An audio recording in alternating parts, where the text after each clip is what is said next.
Hello, and welcome to another edition of Knowledge Videos under the series Knowledge Simplified.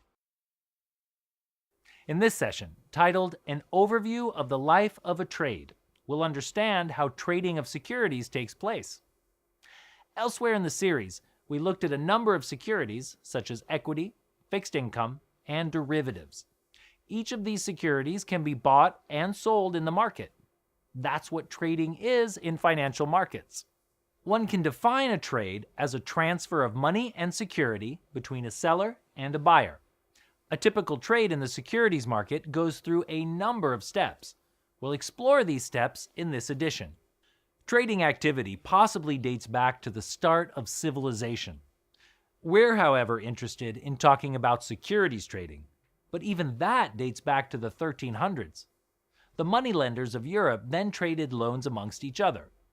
A lender stuck with a high-risk loan exchanged it for a different loan with another lender. Eventually, the lenders began to sell these loans to customers. This was the first documented occurrence of individual investors. These informal activities led to more organized trading by the 1500s. Belgium boasted a stock exchange as far back as 1531.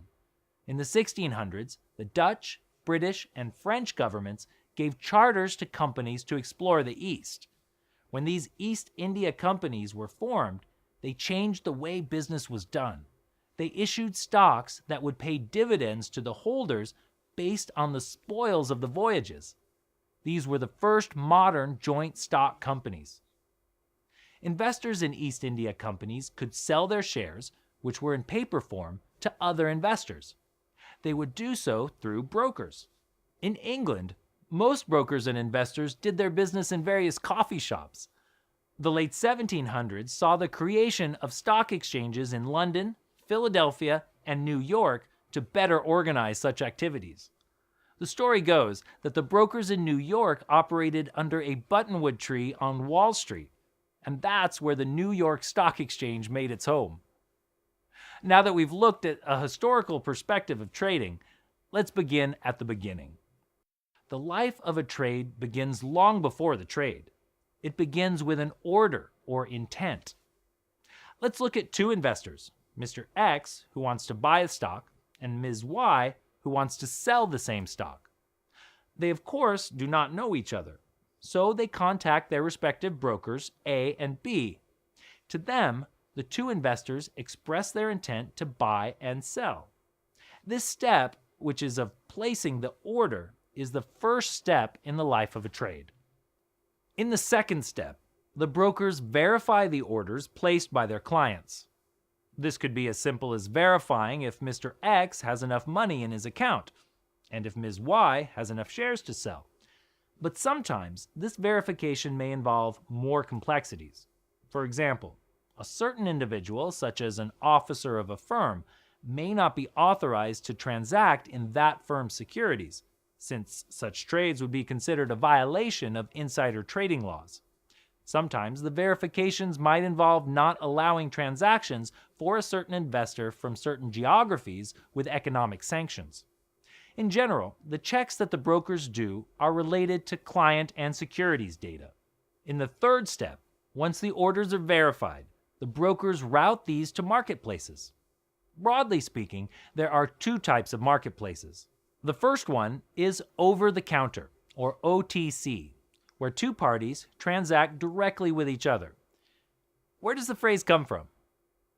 It comes from the pharmaceutical world, where certain medicines can be bought in a shop or over the counter without any prescription. The second type of marketplace is an exchange, where there is a third party standing in between the two participants.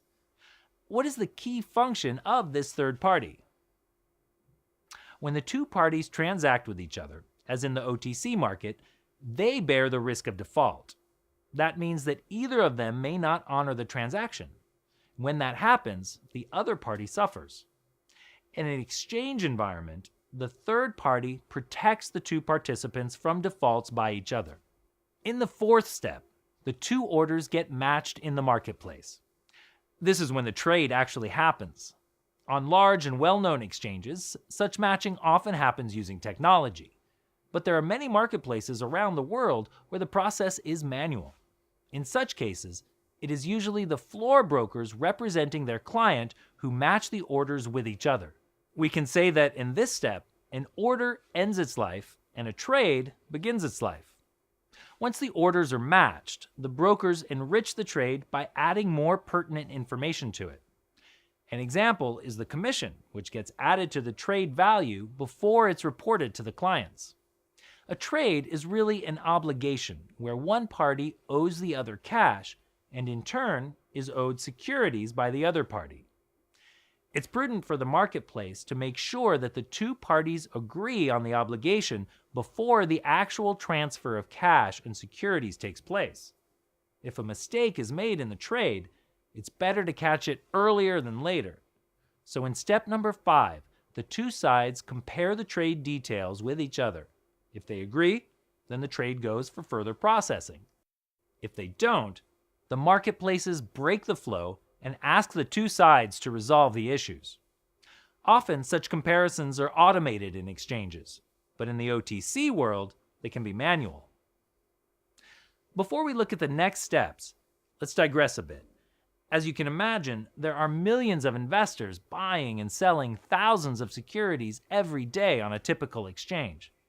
That means we're talking about billions of trades. As we saw earlier, each trade gives rise to an obligation to move cash and securities. What if each of these billions of trades on every marketplace in the world has to undergo such movement? Well, we'll have a mind-boggling number of movements.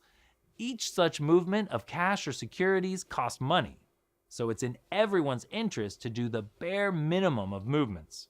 There are entities in the marketplaces called clearinghouses, whose job is to figure out precisely that. In the 6th step of the life of a trade, the successfully compared trade is passed on to the clearinghouse, and it's also passed on to regulators. The clearinghouse accumulates matched trades throughout the day. At the end of the day, it begins the process of crunching data. Let's look at our investor, Mr. X. Let's assume that he bought some shares on a given day, and he also sold some shares on that day.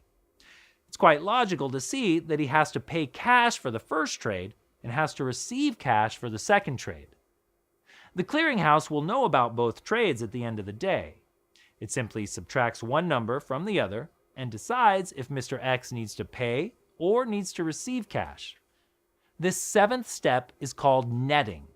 It may sound simple, but do not underestimate the magnitude of this step. Remember, we're talking about billions of trades, which the clearinghouse has to net. This step often takes a long time to complete, even with the help of cutting-edge technology. The 8th and the last step of the trade's life cycle is called settlement. In the previous step, the clearinghouse, through netting, articulates the obligation of cash and securities movement. It is this settlement step which makes that movement final. To make this happen, the brokers work with entities such as custodians, banks, and depositories. It is only after this step is completed one can say that the trade is settled. By now you must be wondering how long all these steps take, and that is indeed a good question. Unfortunately, there's no unique answer. All these steps could be completed in a day, or they may take a number of days. It depends on a number of factors.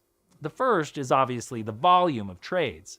The higher the number of trades, the slower the netting process. The time taken to complete all steps also depends on the level of automation available in each step. It's also a function of the nature of the security itself. And let's not forget the restrictions that regulators may impose to slow things down for scrutiny to minimize systemic risk. Here's the summary of all 8 steps that we've discussed. I hope you were able to get a fair idea of what a typical trade in the marketplace goes through. Each step we discussed has many more details and complications. Along the way, a number of entities play a crucial role and have specific tasks which they perform. Elsewhere in the series, we'll go deeper into these steps and the roles of various entities involved. In the meantime, let's spend some time answering a few questions to see if you've been able to retain these concepts.